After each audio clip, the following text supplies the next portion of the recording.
OBD de trouble code description technique circuit du solénoïde de commande de soupape d'échappement élevé, banquin. Qu'est-ce que cela signifie?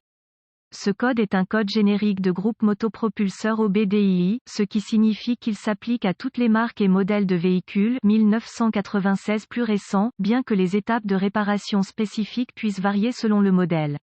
Sur les véhicules équipés d'un calage variable des soupapes VVT, le module de commande du moteur, module de commande du groupe motopropulseur ECM, PCM, contrôle la position de l'arbre à cam en régulant l'huile moteur via le solénoïde de commande pour changer la position de l'arbre à cam.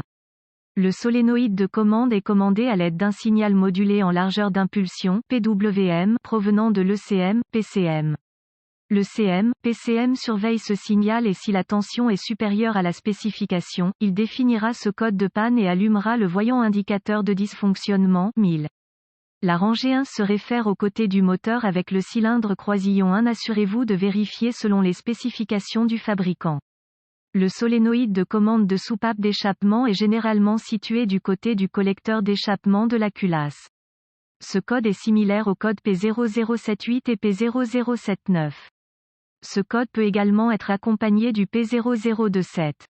Symptômes. Les symptômes d'un P0080 peuvent inclure, vérifier que le voyant du moteur est allumé, témoin de dysfonctionnement, le véhicule peut souffrir d'une mauvaise accélération et d'une économie de carburant réduite. Causes potentielles. Les causes potentielles peuvent inclure, faible connexion du faisceau d'office ou déconnecté, circuit ouvert du solénoïde de commande, court-circuit vers l'alimentation, étape de diagnostic de l'ECM, défectueuse faisceau de câble, vérifier les connexions de faisceaux débranchés, rechercher la corrosion ou les fils lâches au connecteur. Débrancher les connecteurs de faisceaux du solénoïde et du PCM, à l'aide d'un schéma de câblage, localiser les fils plus et, du solénoïde. Le solénoïde peut être contrôlé côté terre ou côté puissance, selon l'application. Vérifiez avec les schémas de câblage d'usine pour déterminer le flux de puissance dans le circuit. À l'aide d'un ohmètre numérique volt, DVOM, réglé sur le paramètre ohm, vérifiez la résistance entre chaque extrémité du fil. Une lecture de limite supérieure sur le DVOM peut être une ouverture dans le câblage, une connexion desserrée ou une borne.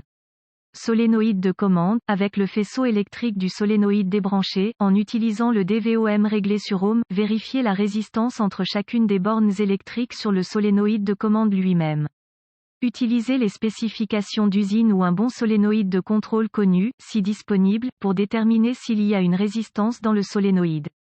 S'il y a une limite supérieure ou une lecture de résistance très faible sur le DVOM, le solénoïde est probablement défectueux. Court-circuit à l'alimentation, débranchez le faisceau du PCM, ECM et localisez les fils du solénoïde de commande. Le DVOM étant réglé sur l'échelle de volts, connectez le fil négatif à la masse et le fil positif au X, fil S, au solénoïde de commande. Vérifiez la tension, s'il y a de la tension, il peut y avoir un court-circuit dans le faisceau de câble. Localisez le court-circuit à alimenter en débranchant les connecteurs du faisceau et en testant le câblage vers le solénoïde. PCM, ECM, si tout le câblage et le solénoïde de contrôle sont corrects, il sera nécessaire de surveiller le solénoïde pendant le fonctionnement du moteur en sondant les fils au niveau du PCM, ECM. À l'aide d'un outil d'analyse avancé qui lira les fonctions du moteur, surveillez le rapport cyclique commandé au solénoïde de commande. Il sera nécessaire de surveiller le solénoïde pendant le fonctionnement du moteur sous différents régimes moteur et charge. À l'aide d'un oscilloscope ou d'un multimètre graphique réglé sur l'échelle du rapport cyclique, connectez le fil négatif à une bonne masse connue et le fil positif à l'une des bornes du solénoïde lui-même. La lecture sur l'outil multimètre doit correspondre au rapport cyclique commandé sur l'outil d'analyse. S'ils sont opposés, la polarité peut être inversée, connectez le fil positif de l'autre borne de fil au solénoïde et testez à nouveau pour vérifier.